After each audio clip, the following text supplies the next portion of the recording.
시청자 여러분 안녕하십니까? 신통방통 윤태현입니다. 아침 신문 만나보겠습니다. 첫 번째 신문 조선일보입니다. 공공요금 긴급 동결하겠다. 어제 윤석열 대통령이 비상경제민생회의 주재하고 이 같은 메시지를 내놨죠. 일단 교통, 수도요금 상반기에 동결하겠다. 가스, 전기는 인상 속도를 조절하겠다. 중앙정부에서 할 수 있는 것들은 자기가 알아서 할 테니까 지방정부도 많이 협조해달라라는 메시지를 냈고, 그리고 민간 기업들에게도 일단 공공재 성격을 갖고 있는 통신이나 금융에 담당하는 기업들에게도 고통 분담해야 한다, 이런 목소리를 내놨습니다. 일단 금융권에 예대 마진이라는 게 있죠. 그 예금과 대출 이자의 격차로 금융권이 수익을 크게 가져가게 되고, 그래서 퇴직금을 너무 과도하게 책정해서 논란이 됐던 적이 있습니다. 그 부분에서 은행권이 얼마나 개선 책을 내놓을지 지켜보도록 하겠습니다. 그리고 두 번째 신문 매일경제 보겠습니다. 노란봉투법 결국 강행하기로 결정이 됐다고 합니다.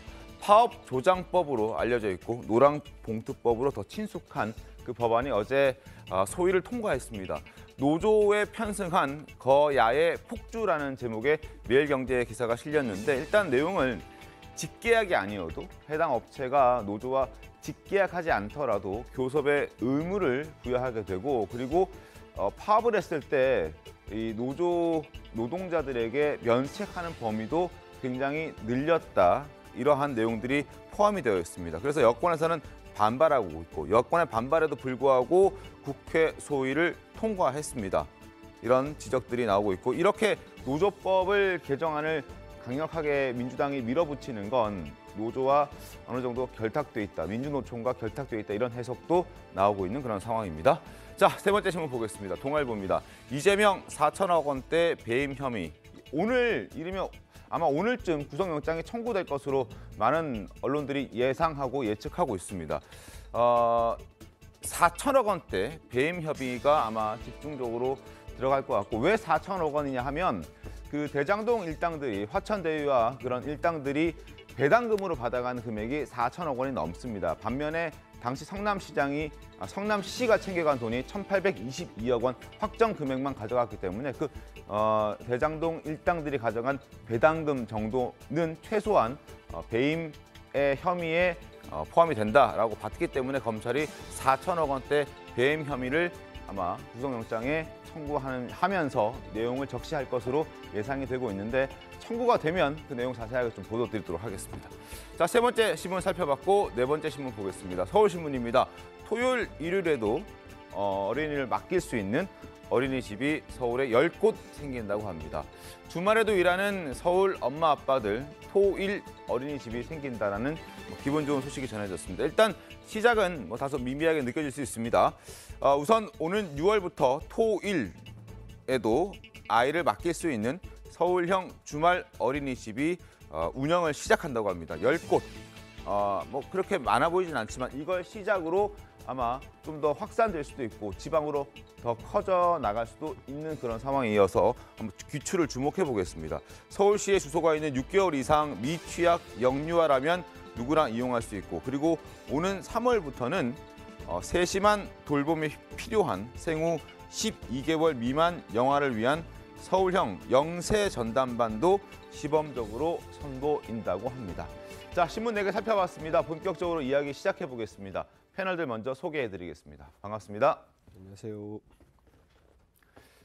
자, 신통방통 오늘 첫 소식은 김건희 여사 관련 소식으로 시작하겠습니다. 민주당이 그동안 김건희 여사에 대해서 수사가 이루어지지 않았고, 그래서 특검이 필요하다라고 김건희 특검을 주장해 왔었는데, 도이치모터스 주가 조작 사건과 관련해서 김건희 여사가 문재인 정권 때 서면 조사를 받은 사실이 공식적으로 확인됐습니다. 신문 함께 살펴보겠습니다.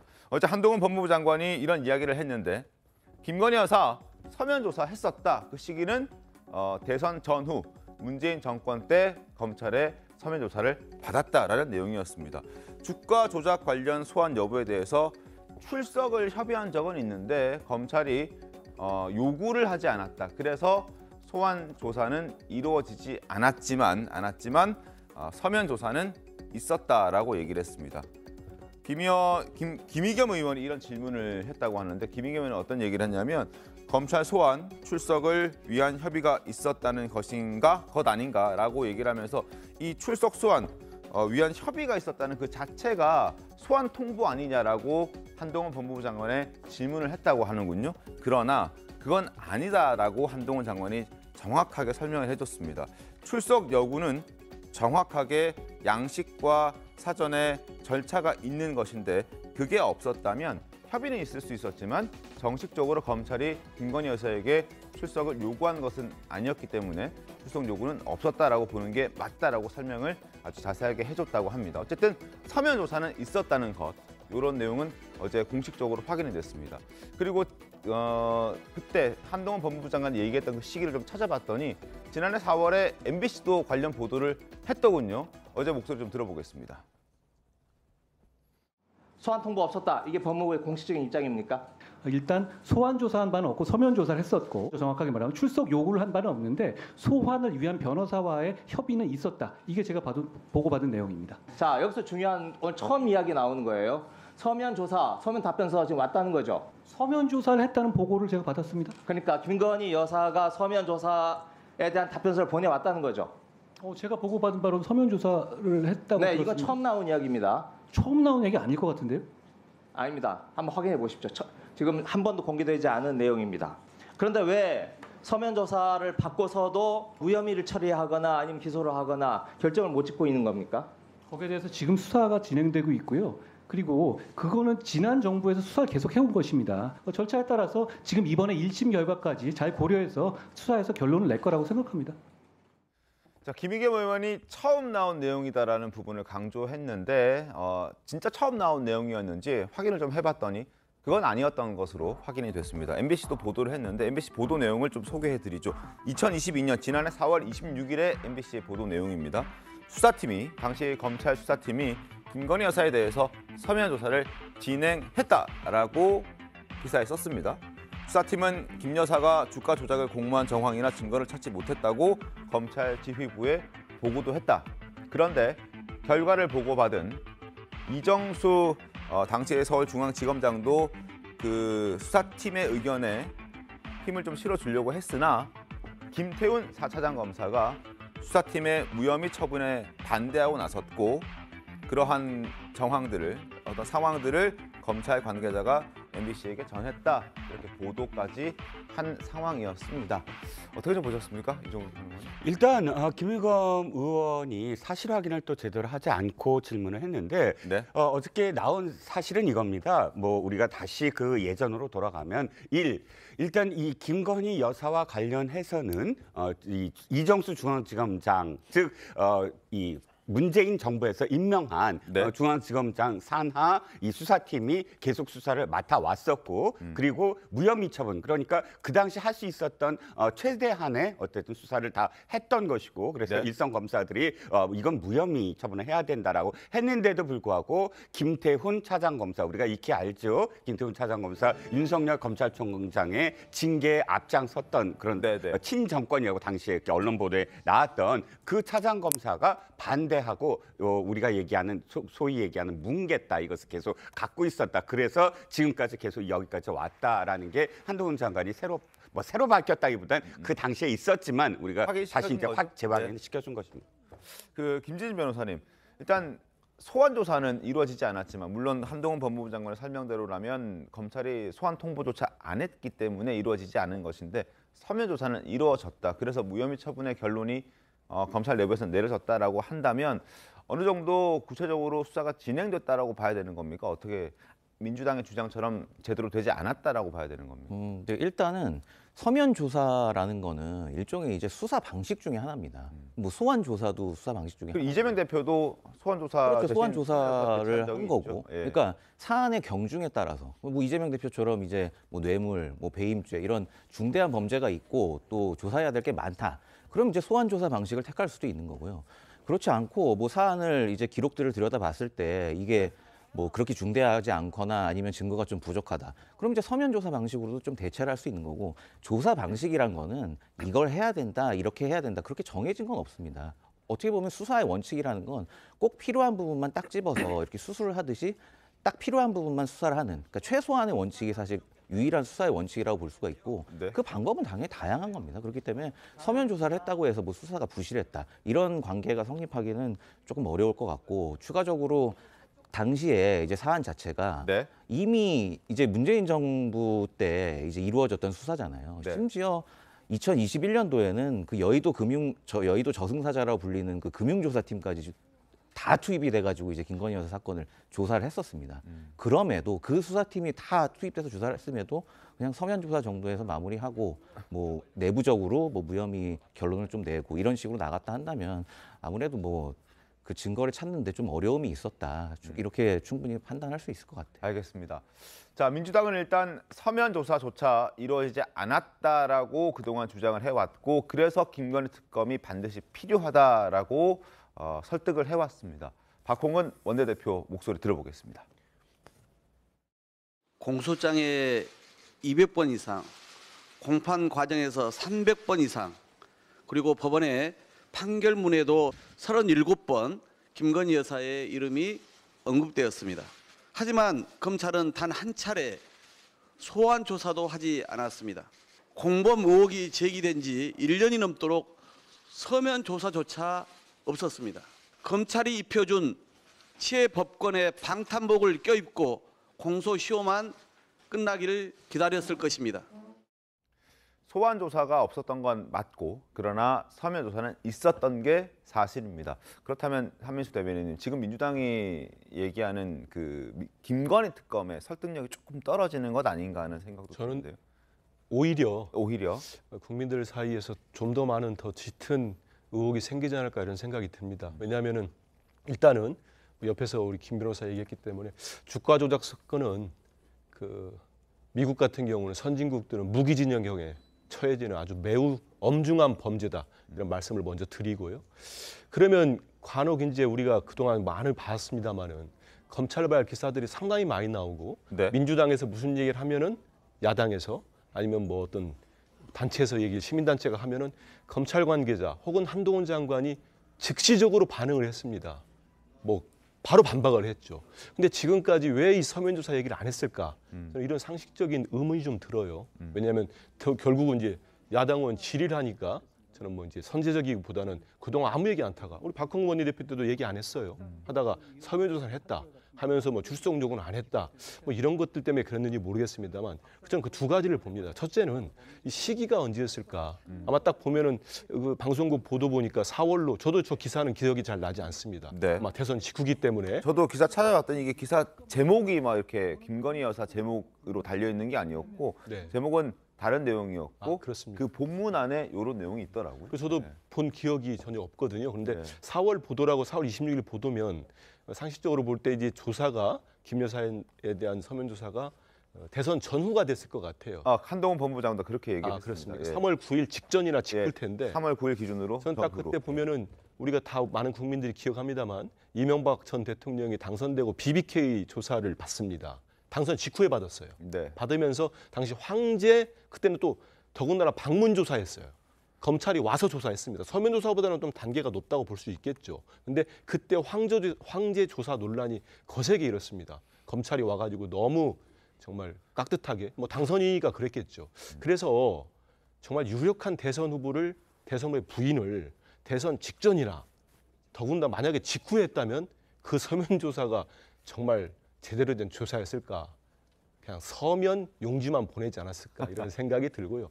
두 번째는 그러면 검찰이 정말 무혐의를 해가지고 이렇게 한 겁니까? 저는 그런 의문점이 들어요. 그렇다면은 이번에 1심 지난 금요일인가 나왔지 않습니까? 네. 그때 검찰에서 김 여사에 대해서 뭔가 판사가 얘기를 뭐라도 했었어야 돼요. 검찰도 얘기를 했어야 되고 다 빠졌는데 어차피 판결문 다 공개됐으니까 보면은 정말 너무 많은 그 김건희 여사님의 이름도 그렇고 장모에 대한 이름도 그렇고 통정매매 뭐 이런 정황도 그렇고 그래서 여러 가지 뭐 물적 증거도 넘쳐나고 있고 판결문 전체 한번 보십시오. 상당히 부정적으로 김건희 여사의 혐의가 짙게 기술이 돼 있습니다. 그러면 검찰이 봐주기 수사를 한 거 아닌가? 제대로 정말 수사를 못했겠구나 이런 생각이 국민들 사이에서 더 커지지 않을까 이런 생각이 듭니다. 알겠습니다. 이거 그냥 뭉개면서 이렇게 말씀하시면 안 돼요. 판결문에 김건희 여사가 37번 언급이 됐다고 해서 혐의가 짙다고 지금 말씀하셨어요. 그게 아니고 김건희 여사처럼 계좌를 빌려줬던 사람, 그중에서도 거래량이 많고 거래 횟수가 많은 사람에서 무죄를 선고합니다. 1심에서요. 그러면 김건희 여사 같은 경우는 91명에 달하는 계좌를 빌려준 사람 중에 한 명인데 네. 이 제일 많이 빌려준 사람이 무죄 나왔으면 그럼 뭐겠어요? 이렇게 생각을 해야지 이름이 37번 나왔다고 해서 중범죄다. 이렇게 연관됐다 얘기하시면 안 되고 네. 아까 말씀하셨어요. 미국에서는 뭐 무기징역까지 처할 수 있는 범죄가 주가 조작이다 얘기하셨는데 그래요. 그거 맞아요. 맞는데 이 범죄하고 연관이 있어야 김건희 여사에 대해서 얘기해야 되는 거 아닙니까? 관련이 없다는 거예요. 지금 사실관계도 원내대표라는 분이 사실관계도 모르면서 주장하고 있는 민주당의 주장을 어떻게 받아들여야 됩니까? 지금 서면조사 했다는 거 아니에요. 서면조사 굉장히 중요합니다. 이재명 대표가 계속 검찰 소환돼서 하는 얘기가 서면 답변한 대로 똑같이 거기에 가름한다고 해요. 그만큼 서면조사를 중요하게 여기는 당이 민주당이에요. 서면조사 했잖아요. 근데 이제 와서 왜 이 얘기를 또 들고 나와서 정치 공세하느냐. 국민들께 정확히 얘기해야 됩니다. 김건희 여사는 91명에 달하는 계좌를 도용당한 사람 중에 하나인데 다 조사할 수가 없었고 그 주가 조작을 했었던 사람한테 어떤 계좌를 이용했느냐고 물어봤을 때의 계좌 소유주만 소환해서 참고인으로 조사를 했었다. 근데 그 참고인에도 속하지 않았었다. 이게 진실입니다. 알겠습니다. 정확한 사실관계 그렇지 않습니다. 그리고 실무에서 소환 조사하지 서면 조사하는 거 극히 이례적입니다. 특혜라고 보지 않을 수가 없고요. 또 판결문에 잠깐만요. 이재명 대표 그렇습니다. 당시 김문기 전 처장 모른다고 했을 때 그때 소환 통보했을 때 응하지 않고 서면 조사로 대체했잖아요. 서면 조사 이례적인 거 맞습니다. 네. 그러니까 정치인들 아니면 뭐 특수한 제가 봤던 서면 조사 그리고 진술 대리했던 케이스는 대통령 선거에 나왔던 사람 그렇게 극히 이례적으로만 인정이 되고 있었고요. 판결문에 김건희 여사 37번 나왔기 때문에 혐의 짙어진 거 아닙니다. 실제로 이 쩐주가 무죄를 받은 걸 대통령실에서 이야기하는데 그 사람이 이 쩐주 역할을 하고 이용했다라는 그 계좌는 도이치모터스 일당의 주가 조작에 활용되지 않았습니다. 이 쩐주 중에서도 유죄가 인정된 이모 씨라는 사람이 있습니다. 5천만 원 손해봤지만 김건희 여사보다 던진 돈이 적었습니다. 지금 판결문을 분석한 언론 보도에 따르면 이 유죄로 인정된 계좌 중에 절반가량의 김건희 여사의 계좌였습니다. 저는 그것이 혐의가 짙어졌다는 단서는 아니지만 최소한 소환해서 조사해야 되는 겁니다. 대통령실은 김건희 여사의 계좌가 이용당했다라고 하지만 판결문 보면 그렇게 나오지 않습니다. 도이치모터스 일당들이 김건희 여사 계좌를 이용했다라고 표현되고 있습니다. 그렇다면 왜 이용당했다고 국민들께 사실상 사실 왜곡을 하는 해명을 하고 있습니까? 실제로 판결문에는 그렇게 설치되어 있지 않습니다. 근데 이제 여기서 짚고 넘어가야 할 게 그 자본시장법상의 이제 주가 조작하려면 단순히 거기 통장이 어떤 이용됐다 이런 것보다 얼마나 여기에 공모를 했냐가 중요합니다. 그러니까 고의성이 훨씬 더 중요한 판단 요소가 되는 거예요. 그러니까 쉽게 얘기해서 저희도 뭐 일반 사람들도 주식을 하지만 뭐 주식하면서 이제 애널리스트한테 수익을 좀 내달라 하고 자기 통장을 맡기거나 돈을 맡기기도 하잖아요.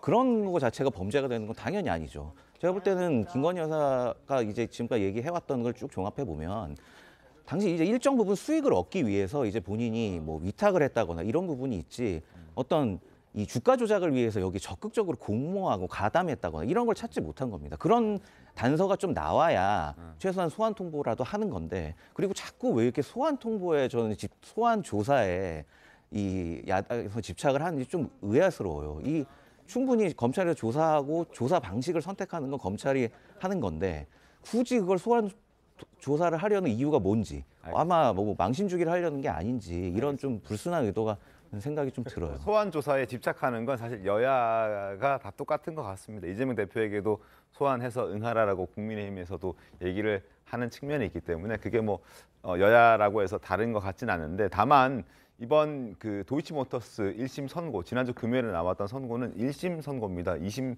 그리고 3심도 지켜봐야 되는 거고 그리고 이제 공모가 공범으로 적시가 되려면 그 주가 조작의 선수들과 아주 긴밀한 연락을 하고 뭔가 가담했다라는 게 명확해져야 되고 그리고 주가 조작으로 통해서 수익이 또 나야 하는 뭐 그런 조건들이 있는 것 같더라고요. 그 부분에서 아마 좀 다툼이 여지가 있는 것 같은데 한번 지켜보도록 하겠습니다.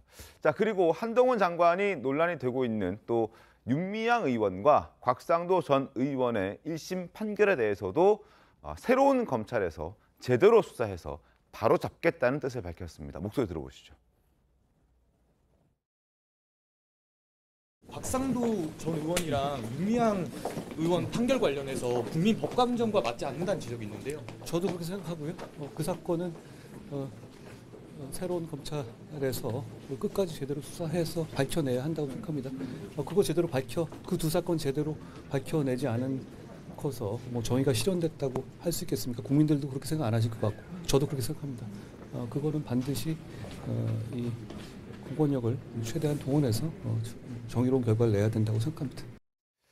한동훈 장관뿐만 아니라 사실 모든 대다수의 국민들이 곽상도 전 의원의 1심 선고 그리고 윤미향 의원의 1심 선고에 대해서 고개를 갸우뚱하고 받아들이거나 납득하지 못하는 분들이 상당히 많을 것으로 보여집니다. 조선일보 보시죠. 그런데 민주당에서는 때 아닌 미안하다는 사과 릴레이가 시작되고 있는 것 같습니다. 윤미향 의원을 향한 사과 릴레이입니다. 우선 지난 11일에 이 결과가 나왔을 때 이재명 대표가 가장 먼저 미안하다라고 얘기를 했죠. 나도 그런 줄 알았는데 아니었구나. 미안합니다. 윤미향 의원님 이렇게 얘기했습니다. 그리고 어제도 사선의 우원식 의원이 이렇게 얘기했습니다.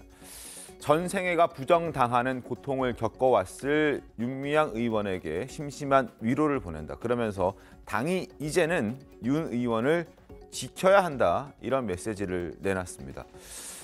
윤미향 의원이 받고 있었던 혐의들이 상당히 무겁습니다. 그리고 무죄로 선고한 게 아니라 벌금 1,500만 원이라고 유죄라고 판결을 한 부분인데 다소 좀 형량이 작게 나와서 아마 많은 사람들이 의아해하는데 민주당은 2020년 총선에서 비례대표로 당선된 윤 의원을 위안부 할머니들의 후원금 횡령 의혹이 아닌 부동산 투기 의혹으로 2021년 6월 제명을 했습니다. 윤 의원의 복당에 대해서 당 지도부는 아직 공식적으로 논의하고 있지 않다라고 입장을 밝히고 있습니다만 이러한 분위기로 봤을 때도 그렇고 또 당 일각에서는 복당을 추진하고 있다는 그런 얘기도 나오고 있습니다. 어쨌거나 정치권에서는 민주당이 조국의 강을 건넜다고 했지만 또다시 윤미향의 강에 빠지는 수순으로 가고 있는 것 아닌가 하는 그런 우려의 목소리들도 나오고 있습니다. 이종호 평론가님 어떻게 좀 보셨습니까?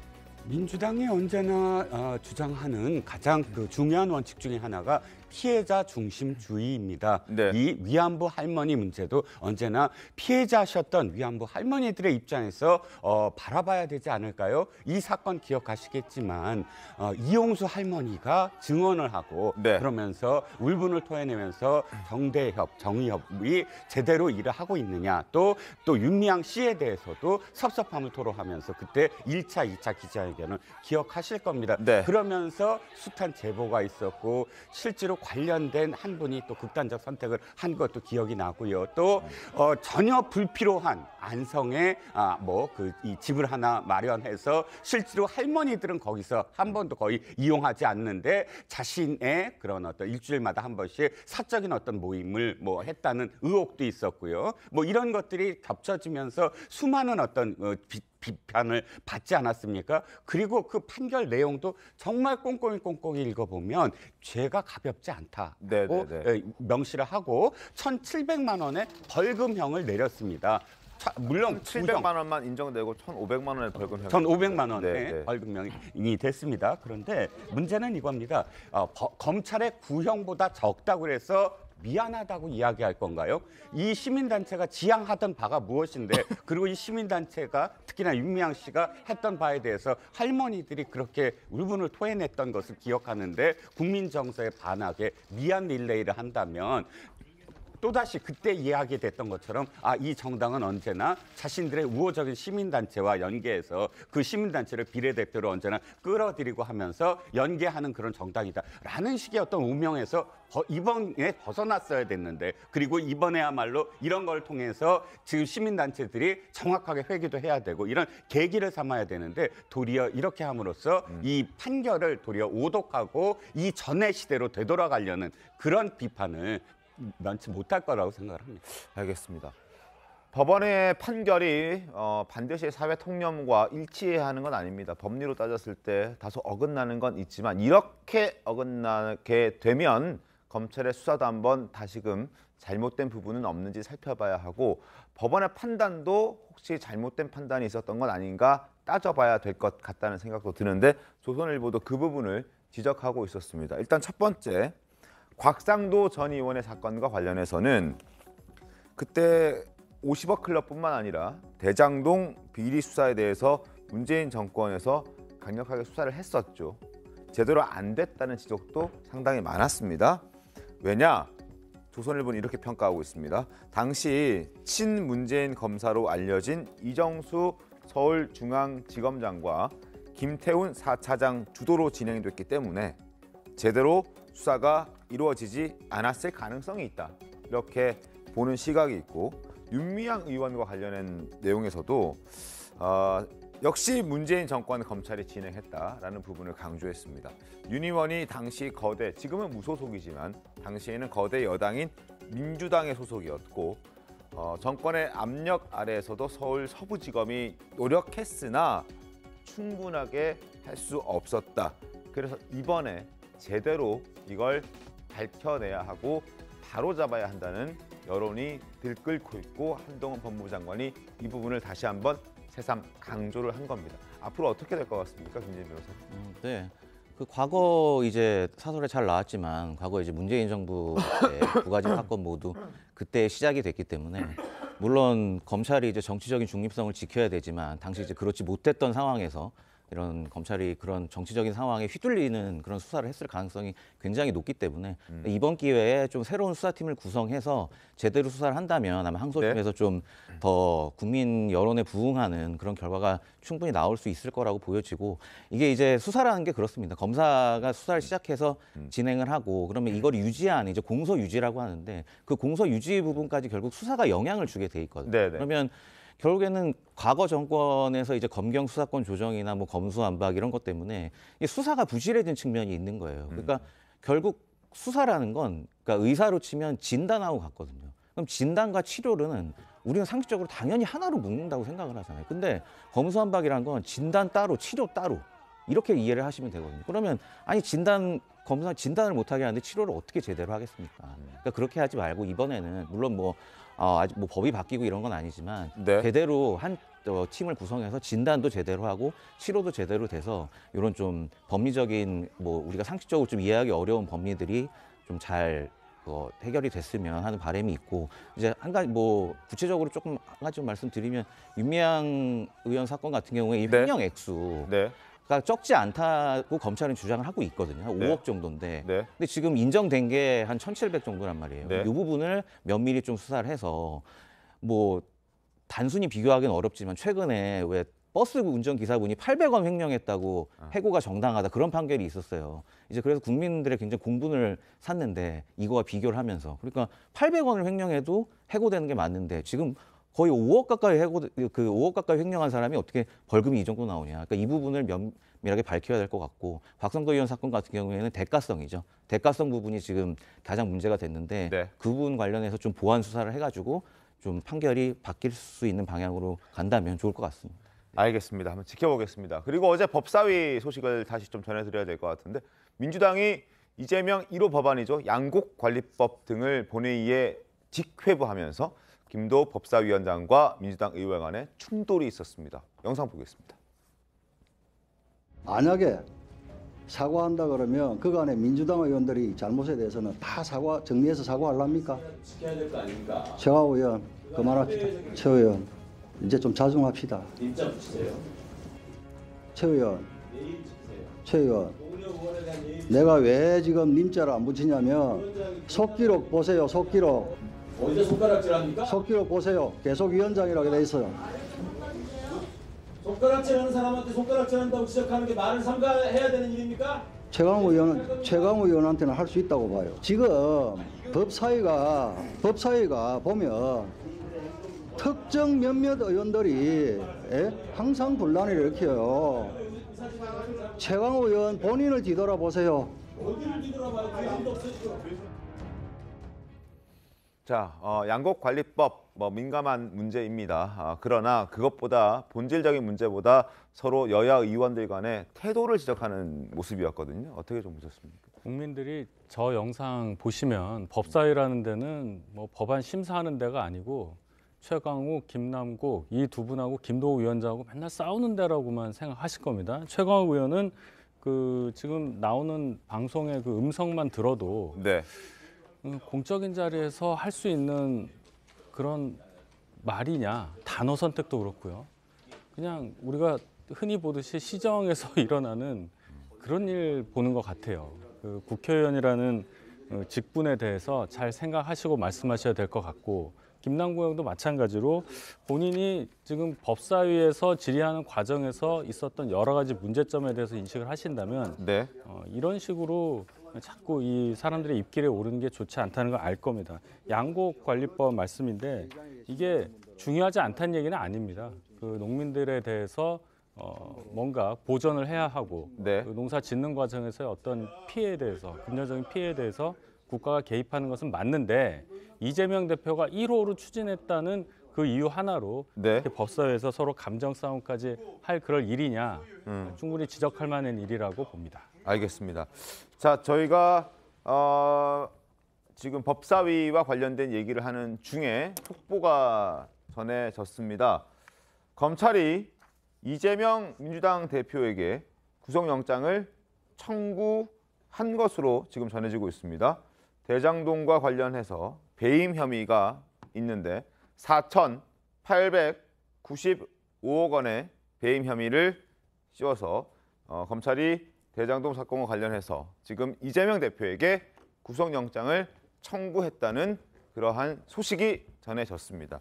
자, 16일 오늘 목요일에 아마 구속영장이 청구될 거라는 소식이 많이들 전해졌고 어제도 저희가 말씀을 드렸었는데 결국 검찰이 오늘 오전 9시쯤 해서 아마 구속영장을 청구한 것 같습니다. 대장동 배임 혐의와 관련해서 4,895억 원에 해당하는 내용이 담긴 구속영장이 청구됐습니다. 어떻게 좀 보셨습니까? 일단 액수에 아마 관심이 좀 많았을 겁니다. 네. 구속영장은 아마도 TV조선이 단독으로 어저께 오늘 청구가 될 것이다라고 미리 보도를 해서 네. 구속영장 청구에 대해서는 그렇게 큰 어떤 충격이 없을 텐데 과연 배임 액수를 얼마나 할 것이냐. 4,895억이라면 개발이익과 그다음에 분양이익까지 모두 합쳐서 이만큼의 액수가 성남 시민에게 돌아가야 되는데 돌아가지 않고 특정한 토건업자들한테 돌아가도록 한 설계를 하거나 혹은 네. 여러 가지 어떤 조건에서 미리 정보를 빼내서 시행사로 선정을 하거나 이런 모든 행위들이 모두 다 이 배임에 해당된다 해서 저 액수 자체를 굉장히 고심했던 것으로 알려지고 있고요. 네. 그런 모든 액수를 다 합쳐서 4,895억 원의 그런 배임 액수를 결정한 것으로 보이고 그만큼의 사실은 무거운 어떤 형량이 주어져야 된다라는 게 검찰의 지금 그 시각인 것 같습니다. 알겠습니다.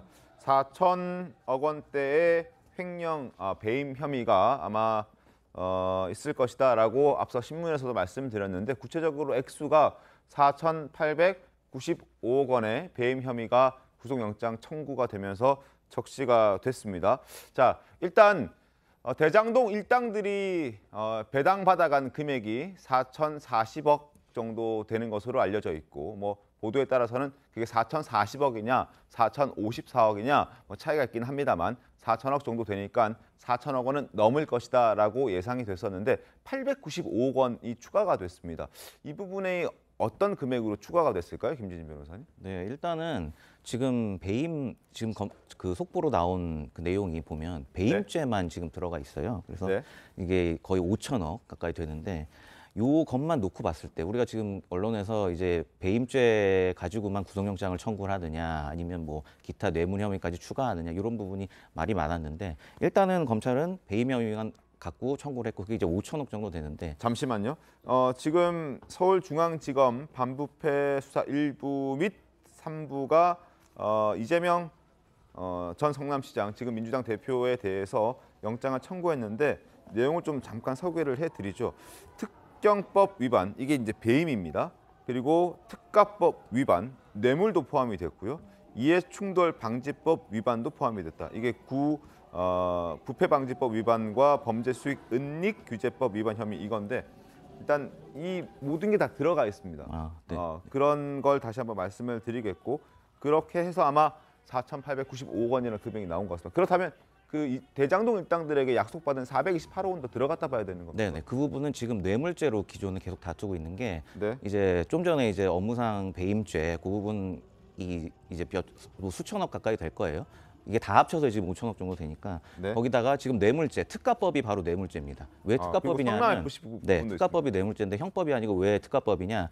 특가법상에 이제 뇌물죄의 어떤 가중처벌 규정이 있거든요. 그래서 1억 이상이면 최고 법정형이 이제 무기징역까지 가능한 형이기 때문에 그래서 지금 문제가 되는 게 이 대장동 그 천화동이 1호 지분 428억 이게 지금 기본적으로 어떤 뇌물에 해당한다고 지금 검찰이 계속 수사를 하고 있으니까 네. 그 부분까지 들어가서 이제 뇌물, 그 다음에 업무상 배임, 기타 죄목들이 다 들어가 있는 지금 그걸 종합해서 지금 구속영장을 청구를 한 것 같습니다. 알겠습니다. 장윤 변호사님 어떻게 네. 보셨습니까? 일단 두 축으로 영장 청구가 좀 제기가 된 것 같습니다. 사실 네. 전망이 검찰에서 그저께 금명간에 영장 청구를 할 것이라고 했기 때문에요. 아마 늦어도 오늘에는 이제 영장 청구를 할 것으로 예상되는 상황이었는데 혐의는 두 가지입니다.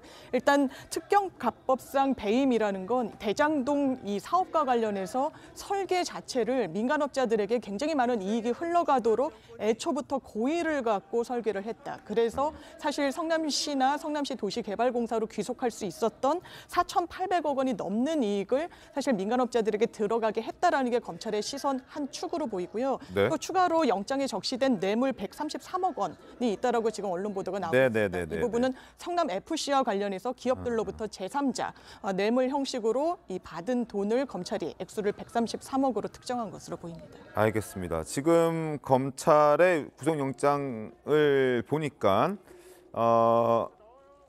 4,895억 상당의 이익을 대장동 일당들이 가져간 돈으로 판단한 것 같습니다.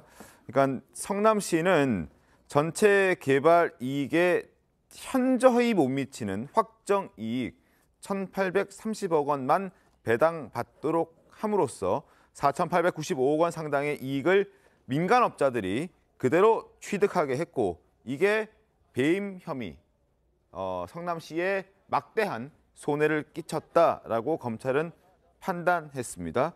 그리고 성남FC 후원 의혹과 관련해서 133억 5천만 원의 뇌물을 공유하게 하거나 공유하도록 요구했다라는 내용도 여기에 포함이 되어 있습니다. 그리고 2013년 11월경 위례 신도시 개발 사업 과정에서 알게 된 직무상의 비밀을 이용해서 민간업자를 시행사로 또 시공사로 선정하도록 함으로써 2018년 1월경까지 211억 상당의 이익을 또 취득하게 했다는 부패방지법 위반 혐의도 함께 포함이 돼 있다는 소식까지 지금 속보로 전해지고 있습니다.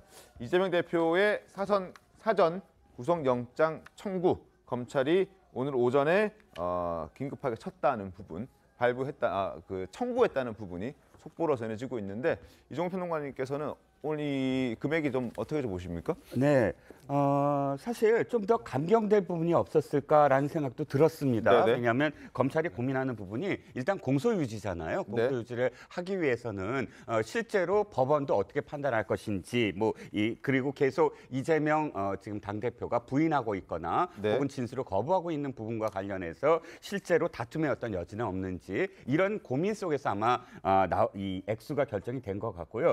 하지만 지금 언론들이 추적해서 보도를 했다거나 혹은 검찰에서 수사 과정에서 밝혀진 어떤 내용을 거의 그대로 담았다라고 할 수가 있겠습니다. 오늘 대장동 수익과 관련해서도 4,895억이면 지금까지 나왔던 액수를 거의 고스란히 다 지금 담고 있고 또 성남FC 관련해서도 제3자 뇌물이 성립될 수 있을 것인가라는 굉장히 많은 이 비판도 있었는데 여기에 대해서 133억 원을 특정해서 이야기를 얘기를 한 걸 보면 이것도 공소유지에 자신이 있다라고 지금 들어간 것 같고요. 일단 액수에 그러니까 특경법이나 특가법은 모두 다 액수에 관련된 어떤 부분이라 4천억 원이 넘는 그런 거의 5천억에 가까운 어떤 액수라면 형량도 굉장히 과다할 것으로 보입니다. 알겠습니다. 이렇게 이제 영장이 청구가 됐기 때문에 이제 공은 국회로 넘어갑니다.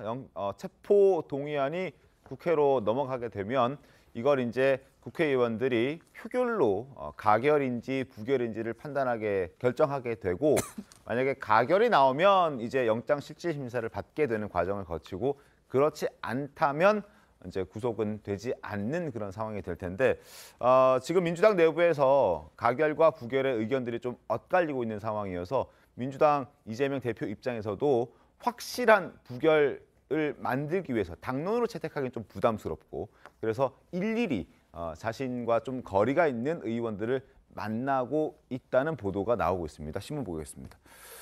자, 체포동의안 표단속을 위해서 비명계와 1대1로 지금 이재명 대표가 따로 만나고 있다는 보도가 중앙일보에 실렸습니다.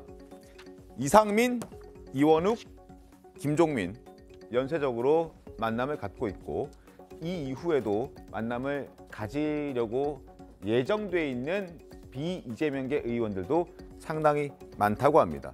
신문 보겠습니다.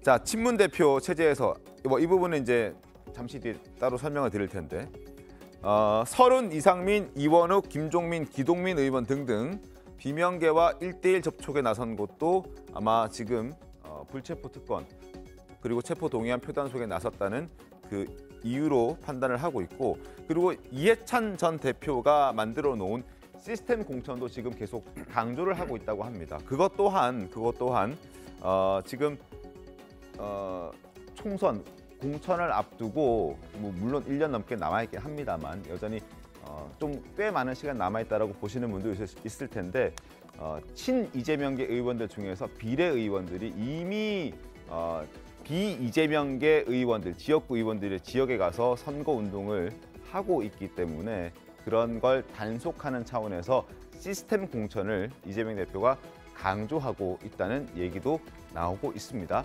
자, 그리고 최근 유튜브 라이브 방송을 통해서도 이재명 대표는 단일 대우를 강조하고 있거든요. 목소리 확인하겠습니다. 국민에게 위임받은 권한으로 국민을 위해서 일한다. 이게 아니고 국민을 위해서 아래로 지배하겠다. 이 생각을 하고 있는 것 같고요. 권자를 지배 대상으로 여기다 보니까 뭘 잘해야 되겠다 이 생각이 아니고 어떻게 하면은 그 권력을 유지 강화할까 이 생각에만 빠져 있는 거예요.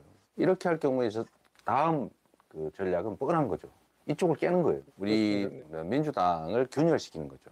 그리고 균열을 시킬 때 최고의 포인트는 이제 이재명에게 죄를 만들어 더 씌우는 거죠. 속지 말아야 된다. 이간 체계, 미우나 고우나 아무리 달라도 다 우리 식구다.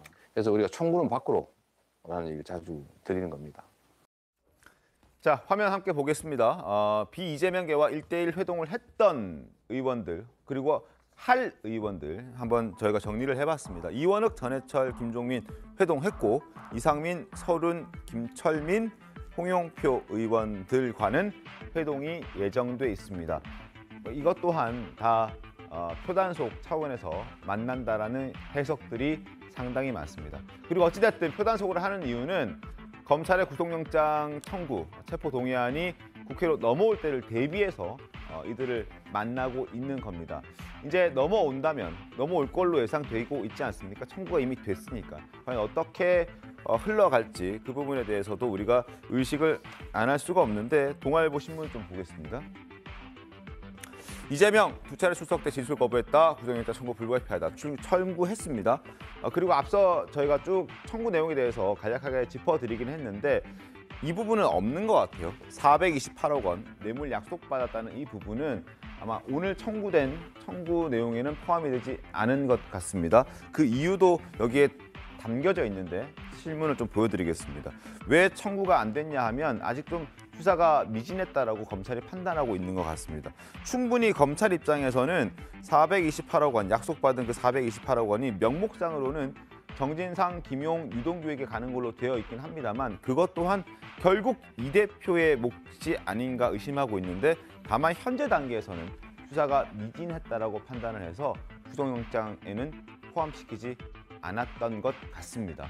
자, 이재명 대표 구속영장 청구 가능성에 대해서 언급한 적이 있는데 한번 들어보도록 하겠습니다. 검찰에서 오늘 내일 안에 이제 영장 청구 결정할 거라고 하는데 이런 검찰 수사 방식에 대해서 어떻게 보세요? 글쎄, 이해가 안 되네요. 제가 또 어디 도망간답니까? 소환 조사 때 물증을 다수로 제시했는데 뭐 답변이 없어서 그렇다는 주장이 있는데 이 주장에 대해서 어떻게 보세요? 글쎄, 저로서는 도저히 이해가 안 되네요. 또 물증이 있으면 언론에 공개를 하시면 민주당에서 당대표가 3번이나 소환에 응했고 도저히 우려도 없는 구속영장 청구 방침에 반발하고 있는데 이거는 늘 반발하시잖아요. 김만배, 유동규 다들 구속됐지 않습니까? 만약에 이 정점에 성남시장에 이재명 대표가 있다라면 구속 안 할 수가 없죠. 그분의 어떤 지금 현재 위치상 여러 가지 정치적 레토릭이 서로 오갈 수는 있는데요. 검찰로서는 증거와 팩트에 따라서 통상 사건의 기준대로 처리할 것이라고 저는 생각합니다. 한명식 의원님, 지금 민주당에서의 분위기가 뭐 제가 말씀드린 게 대부분 맞습니까? 어떻습니까? 뭐 표단속을 해야 되고 뭐 이러저러한 상황들에 대해서 여쭤보겠습니다. 그렇지 않습니다. 왜냐하면 대표가 그 민주당의 길이라고 이른바 언론에서 이제 비명계 의원 모임 아니냐 해서 했는데 거기 가서 축사까지 다 하지 않았습니까? 네. 그리고 지금 아까 뭐 그림에 나왔습니다만은 그런 근데 그 의원들은 축사했을 때도 뭐 초청받은 게 아니라 본인이 직접 먼저 가겠다고 그런 모임이 있다고 해서 네. 이제 당 비서실에서 그 대표 축사가 어떠냐 물어보니 거기서 흔쾌히 오시면 좋겠다 해서 간 거니까요. 대표는 뭐 지금 이 대표는 어느 모임이든지 특히 당원들과의 모임도 좀 전에 봤습니다만 그런 모임이랄지 의원들은 수시로 보고 있기 때문에 전 그런 생각이 들어요. 지금 우리 대표가 뭔 정치적 행위를 하거나 네. 심지어는 뭐 사적인 행위를 해도 기승전 이재명 방탄 또는 기승전 뭐 저렇게 체포동의안을 대비한 단속 보는데 그거 좀 과도하고요. 당대표로서 과도하다? 예, 하는 거고 좀 전에 이재명 대표 얘기 나왔습니다만 저희들은 당에서는 이 구속영장 청구는 좀 부당하다고 보고 있었던 게 사실입니다. 네. 어차피 검찰은 청구를 하겠지만은 네. 아니 뭐 조사를 안 받은 것도 아니고 여러 차례 소환 조사를 뭐 계속 받지 않았습니까? 그리고 가가지고도 저기 증거인멸을 할 수도 없는 상황이고 이미 압수수색을 뭐 275번이 넘었으니까요.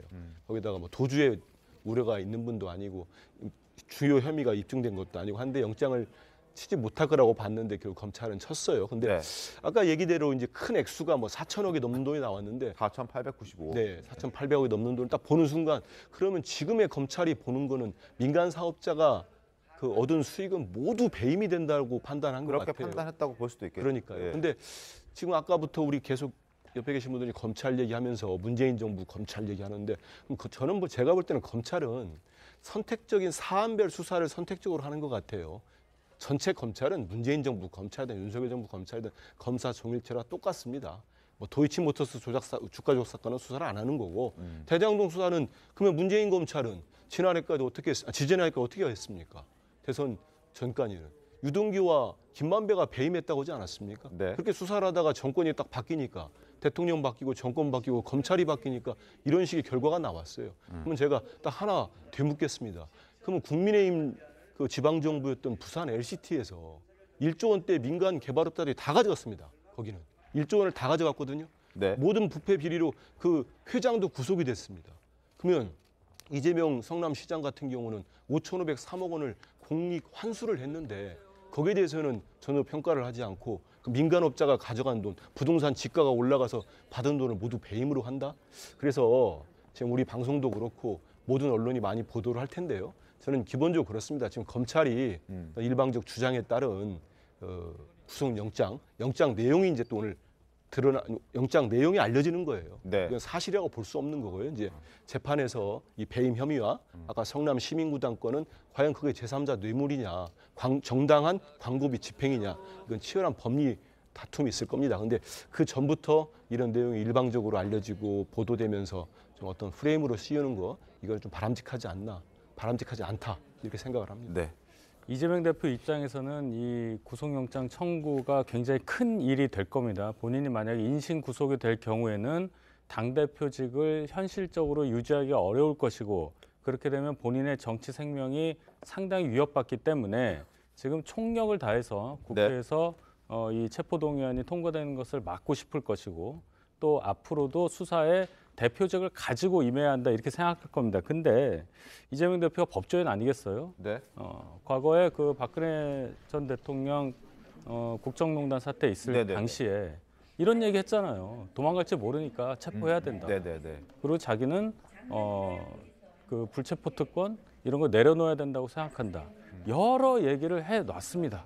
근데 왜 본인의 경우에는 저렇게 구구한 설명을 하면서 구속영장 청구가 부당하다고 하면서 이렇게 저항을 하나요? 어떤 국민도 네. 정권에 따라서 뭐 검찰이나 또는 경찰에서의 뭐 수사 대상이 됐을 경우에 선택적으로 받아들이지 않아요. 네. 그냥 검찰에서 오라면 가는 거고요. 경찰에서 오라면 가는 겁니다.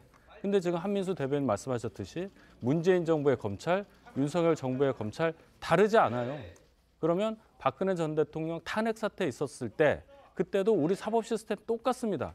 그때 하셨던 말씀 그대로 실천해 주시기를 민주당 지지자들조차 원하고 있다. 이 말씀 꼭 새겨 들으시기를 바랍니다. 알겠습니다. 지금 윤희석 대변인께서 말씀해 주셨던 과거 이재명 대표의 발언 저희가 준비를 해놨습니다. 한번 들어보시죠. 범죄 행위가 중대하고 범죄를 부인하고 있고 언제 도망갈지도 모르고 또 증거 인멸을 하고 있다는 정황이 여러 곳에서 보이기 때문에 구속되는 게 당연한 사안입니다. 다른 국민들과 똑같이 법의 심판을 받게 되길 바랍니다. 박근혜의 구속 여부가 이 나라 사법이 살아있냐 죽어있냐를 가름하는 그런 걸 보여주는 바로미터다라고 생각합니다. 자, 또 하나의 속보가 나왔습니다. 오늘 속보가 참 많네요. 검찰이 TV조선 재승인 심사 조작 의혹, 점수를 조작했다는 그 의혹을 지금 받고 있는데 방송통신위원장실을 압수수색했다라는 소식까지 지금 속보로 전해지고 있습니다. 재승인하는 과정에 점수를 조작했다라는 의혹을 받고 있는 방심위, 방송통신위원회인데 거기에 방송통신위원장실을 현재 압수수색하고 있다는 소식을 잠깐 전해드립니다. 자, 국민의힘 전당대회 소식으로 저희 이야기 좀 이어가겠습니다. 어제 당대표 후보들의 첫 TV 토론이 있었습니다. 재미있는 장면들이 꽤나 많았습니다. 영상 보시죠. 한 명만 구조할 수 있다면 1번 나경원, 2번 장제원. 하나, 둘, 셋 들어주십시오. 나경원 의원이랑 만난 지가 좀 더 오래됐습니다. 정이 좀 더 깊지 않을까 하는 생각이 드네요. 둘 중 하나를 꼭 포기해야 한다면 1번 전재산, 2번 대통령. 하나, 둘, 셋 들어주십시오. 네, 저는 이미 절반 이상 1,500억을 기부했습니다. 우리나라 원자력 발전 연구비를 문재인 정부에서 끊었을 때 제가 원자력 발전 연구비를 계속 댔던 그런 사람입니다. 피하고 싶은 처갓집은 1번 윤핵관 장인, 2번 개딸 장모. 자, 하나, 둘, 셋 들어주십시오. 윤핵관 장인분도 조금 무서울 것 같기는 합니다. 이렇게 마음에 안 들면 좀 이렇게 억압도 하시고 그러실 것 같은데 아무리 그래도 개딸 장모님보다는 훨씬 더 말이 잘 통할 것 같습니다. 정치 투쟁이 불가피할 때는 어떻게 할 거냐? 1번 삭발, 2번 단식. 끝나고 나서 아주 굉장히 멋있어 보였던 것이 바로 삭발입니다. 국민들과 소통하는 의미에서 제가 삭발을 들었습니다. 자, 딱딱할 수 있는 정치인들의 TV 토론회에 잠깐의 약방의 감초 같은 재미난 코너가 있어서 소개를 좀 해드렸는데 난처한 질문에 순발력 있게 답변하는 밸런스 게임이라는 코너였습니다. 어떤 후보의 어떤 답변이 좀 눈에 띄었습니까? 김기현 후보의 누구를 살릴 것이냐가 나경원 전 의원 선택한 거요? 제 눈에 띄었습니다. 뭐 나경원 후보라고 답을 할 줄은 알았는데 사실 이건 의문의 현답을 좀 기대하는 것이거든요. 네. 근데 이 현답이 누가 제일 현답이었느냐를 이제 가려내야 되는 것 같은데 사실 김기현 후보가 그렇게 현답 같지는 않았어요. 뭐 좀 더 오래됐기 때문에 살린다라는 답변보다는 좀 재치 있는 답변이었으면 하는 아쉬움은 있지만 그러나 질문은 참 날카로웠던 질문이었던 것 같아서 다른 질문들은 조금 사적인 어떤 질문들이 많았던 것 같고요. 네. 예.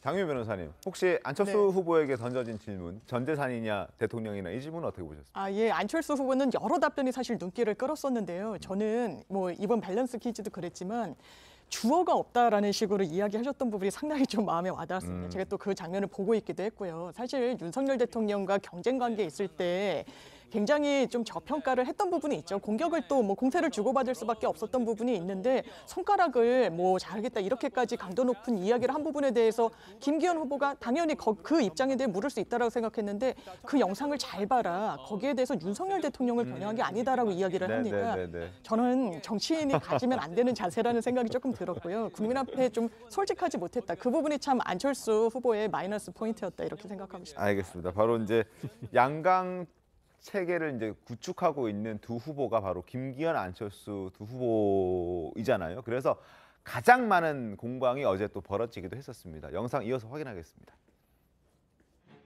우리 안철수 후보께서 우리 그 윤석열 후보하고 단일화 하면서 나름대로 역할을 했던 것을 평가합니다.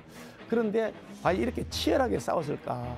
그는 그 점에 대해서는 별로 그렇게 기억이 없어서. 대통령직 인수위원장을 끝나고 나서 맨 먼저 한 일이 이재명을 잡아야겠다는 목표를 세웠습니다.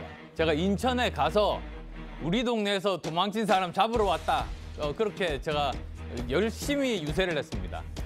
우리 안방인 울산에서 4선을 하셨습니다. 16년이라는 기간을 하셨습니다. 그러면 이제 험지에 가실 때도 됐지 않았습니까? 내년 총선에 이기기 위해서 해야 될 일이 있으면 뭐라도 다 해야 된다. 그러나 그 방식이 수도권의 대표가 된다고 해가지고 되는 방식으로는 해결이 안 된다. 자, 윤석 대변인 어떻게 두 상남의 설전은 어떻게 좀 보셨습니까? 제가 김기현 후보 쪽에 있기 때문에 최대한 객관적으로 말씀을 드리겠습니다. 두 분 이제 공방 충분히 가능한데 자꾸 험지 출마 얘기하시잖아요. 그 부분이 어떻게 보면 자충수가 될 수 있는 얘기입니다. 당 전체적으로 볼 때는. 그럼 예를 들어서 저희 당의 세가 강한 지역에서 정치활동 하시는 분은 마치 뭔가 죄를 짓는 듯한 그런 느낌을 주는 거예요. 그리고 안철수 후보가 김기현 후보는 우리 당의 저희 당의 강세 지역에서 4선을 하시고 하셨으니까 수도권 하나를 공격하시지만 본인은 정치 데뷔 이전부터 굉장한 유명세를 가지고 정치권에 대비한 분이시기 때문에 서울 노원병이라든지 분당 갑이라든지 수도권이고 어려운 지역이긴 하지만 본인이 진짜 험지에서 출마해서 거기를 뚫고 당선됐다고 말하기에는 좀 명구스러운 부분이 있어요. 그래서 이 부분을 자꾸만 수도권에서 자기가 정치했다, 수도권 승리를 끌어올 수 있는 사람은 수도권에서 정치를 했어야 한다는 논리하고는 맞지 않는다. 그래서 이 부분은 조금 더 정교하게 논리를 가다듬으셔서 말씀해 주시기를 부탁드립니다. 알겠습니다. 자, 그리고 양강 후보를 추격하고 있는 천하람, 황교안 후보는 김기현, 안철수 후보를 압박하면서 어떻게든 양강 구도를 좀 깨기 위해서 힘을 쏟는 모습이었습니다. 두 사람의 모습도 보겠습니다. 내가 원하는 사람 한 5명 정도만 TK 지역에 좀 꽂아달라라고 압력을 받는다면 어떻게 대처하겠습니까? 시스템에 의해서 저는 공천을 하는 것이 알겠습니다. 원칙입니다. 대통령께서 10명을 딱 정해서 어디에다 내라 이렇게 할 사람이 아니라는 말씀을 드리는 거기까지만 겁니다. 듣겠고. 지금이라도 총선 승리를 위해서 선당 후사의 정신으로 용기 있게 사퇴하십시오. 민주당 소속인가 그런 생각이 들었는데요. 터무니없는 얘기를 하십니다. 새정치민주연합, 국민의 당, 바른미래당 여러 당을 만드는 당마다 다 망가뜨리고 우리 당으로 들어온 뻐꾸기 후보라고 제가 이야기를 하고 있습니다. 자, 천하람 후보가 뒤늦게 당대표 선거에 뛰어들었습니다마는 최근에 상승세가 만만치 않습니다. 이준석 전 대표의 퀴즈다 이런 평가절하하는 얘기들도 있습니다만 어찌됐든 선전하고 있고 이 전 대표의 얘기처럼 한미수 대변인님, 김기현, 천하람 결선 구도가 만들어질 수 있을까요? 어떻습니까? 전혀 가능성 없다고는 볼 수 없을 것 같습니다. 지금 상승세도 좀 있고요. 그리고 지금 안철수 후보가 지금의 어떤 스탠스 참 애매할 것 같아요. 친윤은 분명히 아닌데 본인은 여전히 이렇게 아니라는 하고 있기 때문에 그 전략이 천하람 후보가 나오면서 그 표가 이미 분산이 됐기 때문에 안철수 후보가 치고 나올 수 있는 전략을 좀 더 고민을 해야 되고 TV토론도 앞으로 3번 남았는데 천하람 후보가 TV토론도 나름 잘하는 것 같습니다. 그래서 그런 것들이 이제 100% 당원들이고 또 이준석 전 대표의 지금 지지도 있기 때문에 조금 더 세를 불려갈 수도 있을 것 같기도 하고요. 지금 안철수 후보가 가장 좀 난처한 입장인데 그걸 어떻게 돌파하느냐에 따라서 말 그대로 일단은 김기현 후보가 결선에 아마 1차로 끝날 것 같지는 않습니다. 네네. 결선 갔을 때 김기현 후보를 상대할 후보가 누가 되냐에 따라서 집권당인 국민의힘의 그 전당대 당대표 향배도 좀 결정이 될 것 같습니다. 4일과 5일 이렇게 온라인 투표를 하고 그리고 6일과 7일 ARS 투표를 합니다. 그리고 8일 날 이제 발표를 하게 되는 시스템으로 이번 전당대회가 치러지는데 한 보름 정도, 한 20일 정도 남아있죠. 아마 어떻게 될지 한번 지켜보도록 하겠습니다. 그리고 어제 토론회에서 윤심을 놓고도 공방이 이어졌습니다. 관련 이야기 들어보겠습니다. 윤석열 대통령이 이번 전당대회에 마음에 둔 후보가 있다. O, 없다. X. 하나, 둘, 셋. 한 사람을 염두에 두고 할 리가 없습니다. 저는 윤 대통령께서 그런 바른 선택을 하고 계시다라고 생각하고 있습니다. 대통령과 당 대표의 관계는 부부 관계라고 생각합니다. 같이 사는 부부 관계에서 관심을 가지는 것이 당연한 것이지.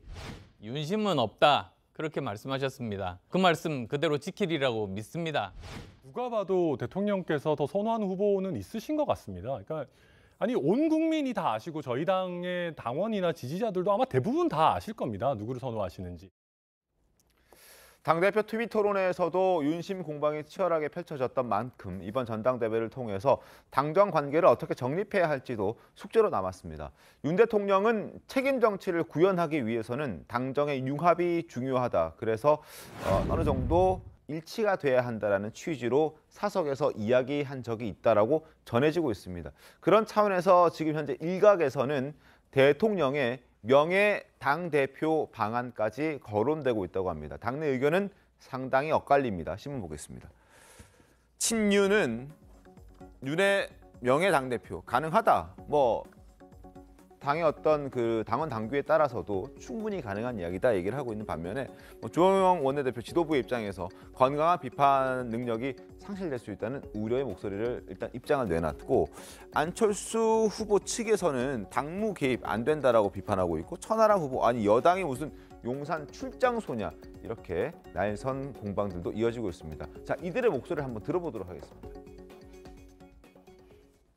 명예 장원을 할 수 있다 이런 보도가 나왔는데 어떻게 생각하시는지 한 말씀 해주세요. 누가 말씀하셨는지 모르지만 가능한 얘기고요.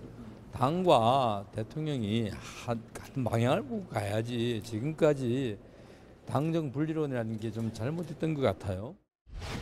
당정 관계가 협력 관계이기도 하고 긴장 관계만 유지해서는 또 문제가 생길 수가 있고 또 너무 일체가 되어서는 건강한 비판 기능 이런 것들이 없어질 수 있기 때문에 모든 것은 중도가 필요하다고 생각합니다.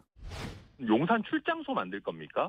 저는 대통령과 당연히 협력하고 같이 또 도울 부분 도와야 되겠지만은 억압적인 방식으로 이루어져서는 안 된다. 입법부의 역할이 뭡니까? 행정부와 협력하는 것도 있지만 감시하고 견제하는 부분도 있는 것이거든요. 자, 명예 당대표, 대통령의 명예 당대표 어떤 느낌 받습니까? 일단 지금 왜 그런 이야기가 나오는지는 사실 이해는 가요. 왜냐하면 초유의 6개월 정도를 그러니까 이 당선되고 6개월 정도를 그냥 허비해 버렸어요.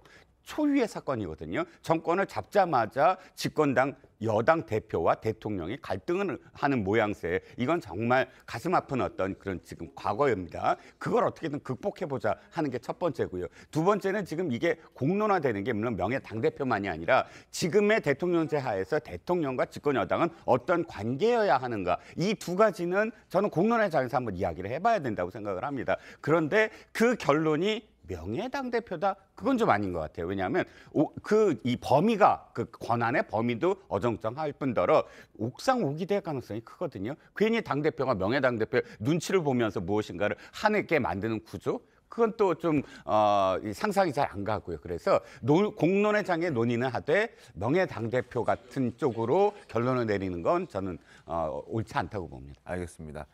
친윤석열계 의원들도 살짝 한 발 물러서는 그런 입장 스탠스를 취하고 있다는 얘기도 전해지고 있는데 어찌됐든 부정적인 여론도 있고 한번 지켜보자는 입장들도 있는 것 같습니다.